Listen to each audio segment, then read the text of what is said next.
Exam test. इसका पहला question था 12वीं शताब्दी में सूफी संत ख्वाजा मोइनुद्दीन चिश्ती कहाँ बसे थे।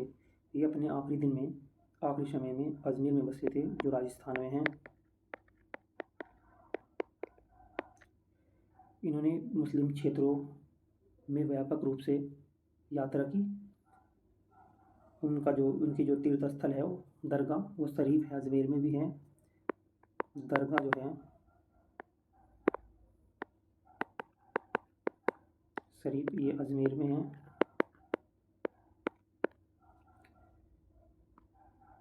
नेक्स्ट क्वेश्चन था मोइनुद्दीन चिश्ती सूफी संत थे, दुनिया भर के मुस्लिम क्षेत्रों में व्यापक रूप से उन्होंने यात्रा की और वह आखिरी समय में राजस्थान अजमेर में रहे। और उनका तीर्थ है दरगाह शरीफ, ये अजमेर में स्थित है। दूसरा क्वेश्चन है भारत की जो जनगणना है 2011 के अनुसार किस राज्य में महिला साक्षरता सबसे अधिक है। जो महिला साक्षरता है वह केरल राज्य में है। इसका जो परसेंटेज है 96.2% है। दूसरे नंबर पे आपकी हिमाचल प्रदेश है, जिसका परसेंटेज है 83.8%, ये जो हिमाचल में है। तमिलनाडु का जो है 80.3% और ये आपका महाराष्ट्र का है 77.4% महिला साक्षरता दर में। नेक्स्ट क्वेश्चन है सोडा वाटर बनाने में किस गैस का उपयोग किया जाता है। सोडा वाटर बनाने में जो है कार्बन डाइऑक्साइड का प्रयोग किया जाता है सोडा वाटर बनाने में। इसका नेक्स्ट क्वेश्चन है प्रश्न नंबर 4, जो भारत का संवैधानिक कमेटी द्वारा कब अपनाया गया। भारत का जो संविधान है कमेटी सभा द्वारा ये अपनाया गया। ऑप्शन नंबर डी 26 नवंबर 1949 को। हमारा संविधान जो बनकर तैयार हुआ 2 वर्ष 11 माह 18 दिन का समय लगा हमारे संविधान बनने में।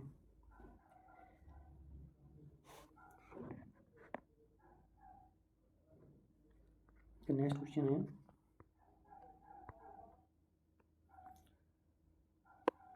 प्रश्न नंबर 5, भारत की पहली महिला विदेश मंत्री कौन बनी। भारत की पहली जो विदेश मंत्री है वह श्रीमती इंदिरा गांधी बनी।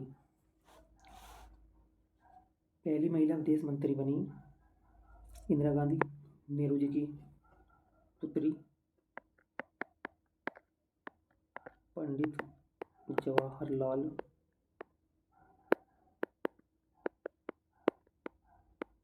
नेहरू, ये जो बनी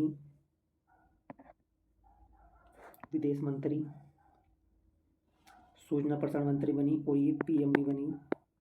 पीएम बनने का जो कार्यकाल है 1966 से लेकर 1977 तक का कार्यकाल इनका पीएम के पद का है।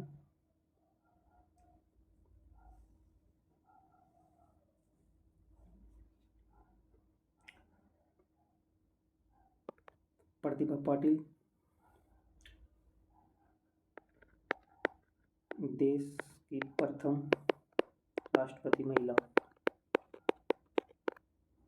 कब बनी 2007 से 12।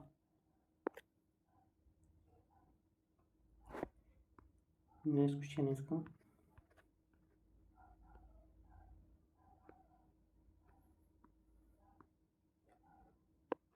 क्वेश्चन नंबर 4, भारत में मसाले और नमक के निर्यात को संभालने के लिए निम्नलिखित में से कौन सा समुद्री बंदरगाह जिम्मेदार है।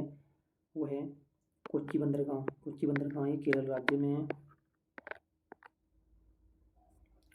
नेक्स्ट है प्रश्न नंबर 7, ई गवर्नेंस में G2C किसको संबोधित करता है। सरकार से नागरिक को। ऑप्शन नंबर ए इसका करेक्ट आंसर है।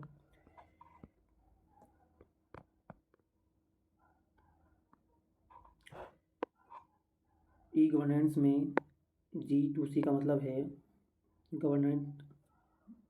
Government to citizen. यह सरकार से सीधे नागरिकों तक सेवा और जानकारी पहुंचाने के लिए सूचना और संचार प्रौद्योगिकी के उपयोग को संदर्भित करता है। G2C प्रेषण नागरिकों के लिए सरकारी सेवाओं की दक्षता, पारदर्शिता और पहुंच में सुधार करना है। सेवाओं को ऑनलाइन और 24 घंटे, सातों दिन 24 घंटे उपलब्ध कराकर G2C नागरिकों को कम समय और पैसा बचाता है, भ्रष्टाचार कम कर सकता है और सरकार में विश्वास बढ़ा सकता है। नेक्स्ट, निम्नलिखित में से कौन सी शास्त्रीय नृत्य शैली चिदंबरम मंदिर के गोपुरम पर अंकित है? इसमें है भरतनाट्यम, ये मंदिर है, ये देख सकते हैं आप, भरतनाट्यम मंदिर है। और नेक्स्ट प्रश्न है इसका, सियोम ब्रिज का उद्घाटन किस राज्य में किया गया? केंद्र शासित प्रदेश में, किस राज्य या केंद्र शासित प्रदेश में किया गया? यह आपका अरुणाचल प्रदेश में किया गया, option number C. Amit Shah ji ने इसका उद्घाटन करा। रक्षा मंत्री राजनाथ सिंह ने मंगलवार को अरुणाचल प्रदेश में श्याम नदी पर रणनीति तौर पर बेहद अहम स्टील ब्रिज का उद्घाटन किया।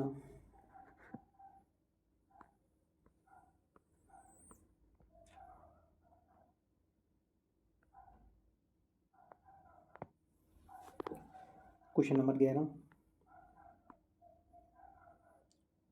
ये दिया 43, 51, 78, 152, 142।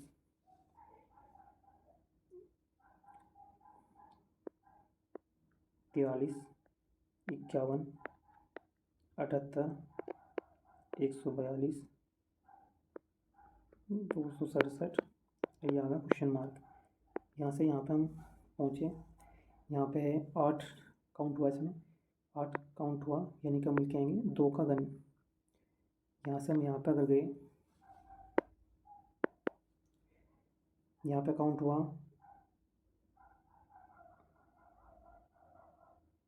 27, यानी कि यहाँ पे हुआ 3 का घन। 78 से हम पहुँचे 142 पे, यहाँ पे हुआ 64, यानी कि 4 का घन।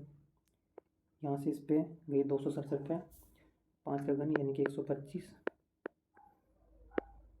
5 का घन।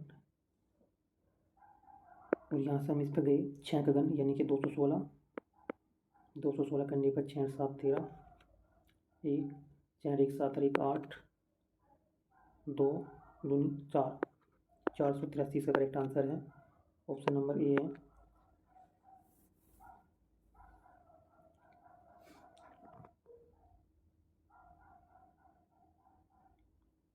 नेक्स्ट क्वेश्चन है,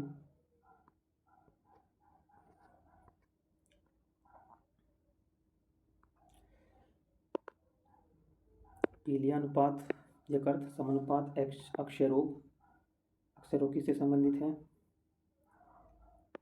फेफड़ों से, ऑप्शन नंबर बी।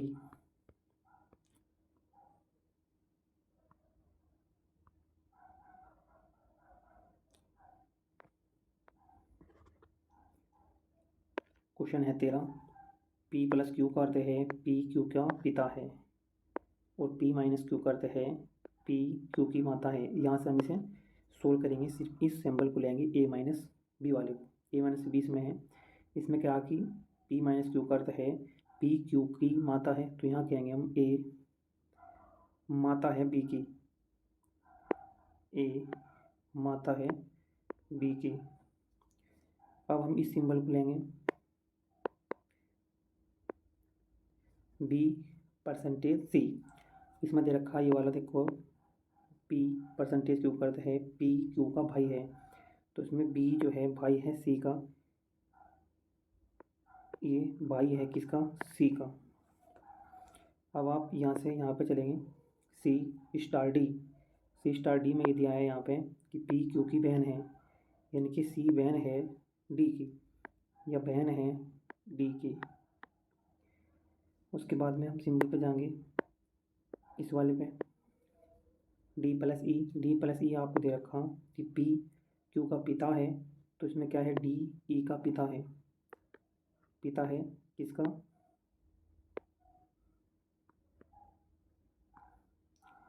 ई का। अब पूछा गया ए ई से किस प्रकार संबंधित है। तो ये जो ए है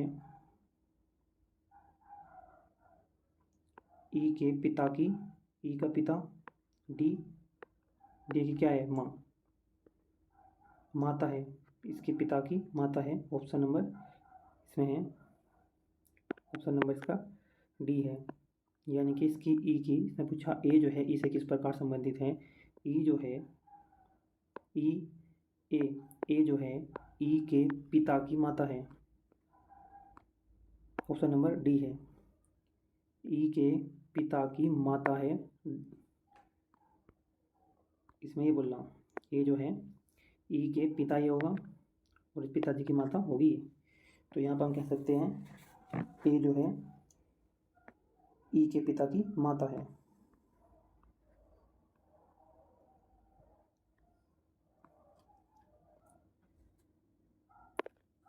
क्वेश्चन है 14वां क्वेश्चन है, प्लस और गुना को परस्पर बदल दिया जाए और माइनस और भाग को बदल दिया जाए तो समीकरण में क्वेश्चन मार्क के स्थान पर क्या होगा।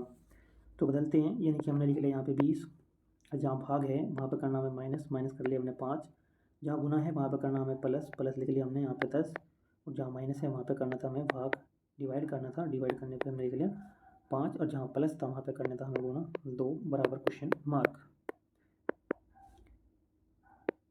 ये आगा 20 और माइनस के 5, और यहाँ से जब हमने सोल्व करेंगे इसे, यहाँ से हमने काटते से 2 और 2 दूनी आगा आपके प्लस के 4, प्लस के 4 माइनस के 5 प्लस के 4, तो माइनस का 1 भी बचा। तो 20 माइनस 1 बराबर आंसर आ गया इसका 19। ऑप्शन नंबर 20 का करेक्ट आंसर था।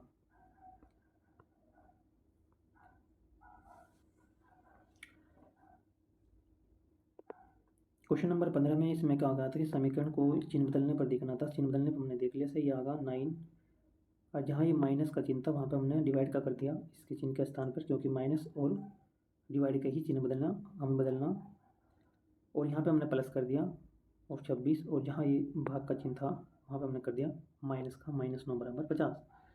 यहाँ पे हमने इसे डिवाइड करा है 33 आगा, 33 प्लस ये आगा आपका 26 -9, 26 -9 यानी कि यहाँ आगा यहाँ 17, 33 + 17 यानी कि 50, यहाँ 50 बराबर 50, इसलिए ऑप्शन नंबर आ गया था ए।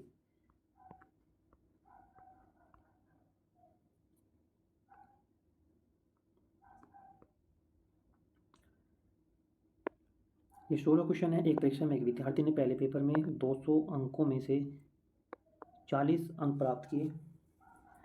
यदि विद्यार्थी को कुल मिलाकर 60% अंक प्राप्त करने चाहिए तो दूसरे पेपर में 200 से कितने लाएगा। सबसे पहले आप यहाँ से इसका डाटा निकाल लो, यानी कि इसने कहा 200 में से 40 अंक उसने प्राप्त करे, आप 200 का 40% निकाल दो, 40% 200 का जैसे ही हमने निकाला 20 80, आपको 80 अंक उसने पहले पेपर में प्राप्त कर लिए। अब वो क्या है कि कुल टोटल का, यानी कि 400 का 60% उसे निकालना, यानी कि जब हम 400 का 60% निकाल लेंगे, 400 का 60%, एक जीरो से एक जीरो ये गई, और यहाँ पर आगा 24 240, यानी कि उसे 240 अंक लाने कितने में से, 400 में से लेकर कितने आ लिया वो 80, 80 हमने इसमें से कर दिया माइनस, 80 माइनस करने पर ये आगा आपका 0 6 160, यानी कि अब 160 अंक उसे लाने, कितने में से लाने 160, कुल 200 में से, क्योंकि दूसरा पेपर 200 का है। तो आप कर क्या करोगे, यानी कि 160 अंक लाने हैं कितने में से, 200 में से, और परसेंटेज के लिए लगाया हमने 100, यह आगा आपका 80%, यानी कि 80% अंक उसे दूसरे पेपर में लाने होंगे। ऑप्शन नंबर आपका डी है। इसका नेक्स्ट क्वेश्चन है, आदित्य को परीक्षा में पास होने के लिए 78% अंक प्राप्त हुए और जो उसे 663 अंक प्राप्त हुए, यानी कि 78% है, 663 अंक मिले। तो अधिकतम अंक बताना। तो इसमें जो है 78% का जो मान है वो आ रहा 663। आप 1% का जब मान निकाल दोगे तो बटे कर दोगे 78, 13 से कट्टू से 13 × 78 और 13 × 5 = 65 और 13 × 1 = 13, फिर आप 3 से काट दो, 3 दूनी 6 और 3 से आप इसे काट दो, 17 × 3 = 51। 1% का मान जो आया, 1% का मान आया 17/2, तो 100% का मान आगा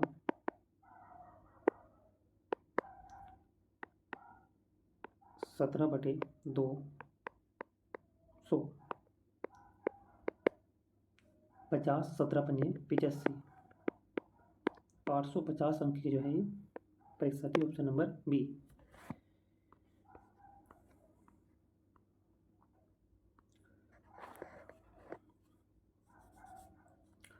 18वां क्वेश्चन है कि स्कूल में 60% छात्र परीक्षा में उत्तीर्ण हुए और अनुत्तीर्ण उम्मीदवारों की कुल संख्या 240 है। तो उत्तीर्ण होने वाले उम्मीदवारों की संख्या क्या है? सिंपल क्वेश्चन है। 60% छात्र परीक्षा में पास हुए और जो फेल हुए उनकी संख्या 240 है। जो पास हुए और एक हुए यहाँ पे फेल। पास हैं 60%, ये हो गए होंगे आपके 40%। 40% का मान आपको दे रखा 240। 1% का मान कितना आ जाएगा? बटे 40, 6। 1% का मान 6 और 60% का, क्योंकि 60% का मान आपको क्या रखा, तो 60% बराबर 6 गुना 60, 6 छंग 36, 360 विद्यार्थी जो है ऑप्शन नंबर ए, 360 व्यक्ति पास हुए परीक्षा में। 19वां क्वेश्चन है। 250 विद्यार्थी ने एक परीक्षा में भाग लिया जिसमें से 225 पास हुए।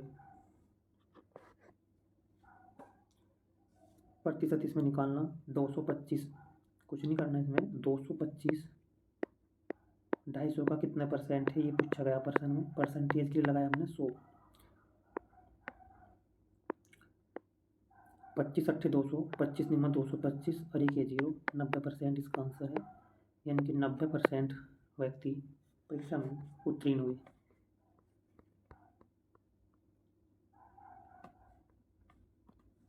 एक प्रश्न ये है 20वां।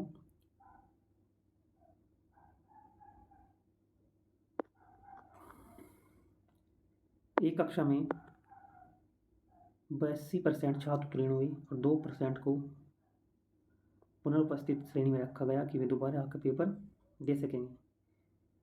अनुत्तीर्ण होने वाले जो विद्यार्थी हैं 552 हैं। तो कक्षा में विद्यार्थी कुल संख्या कितनी है?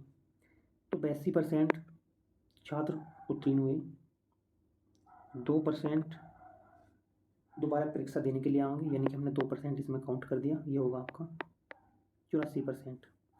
जो आपका शेष बचा यहाँ पे, शेष बचा आपका 16%। इसका मान आपको दे रखा 592। 1% का मान बटे 16, 16 × 48, 11 और 2, 16 × 7 112, 37। 1% का मान कितना आ गया? 37। और 100% की अगर बात करें, क्योंकि 100% विद्यार्थी थे, ये आ जाएगा आपका 3700। Option number D.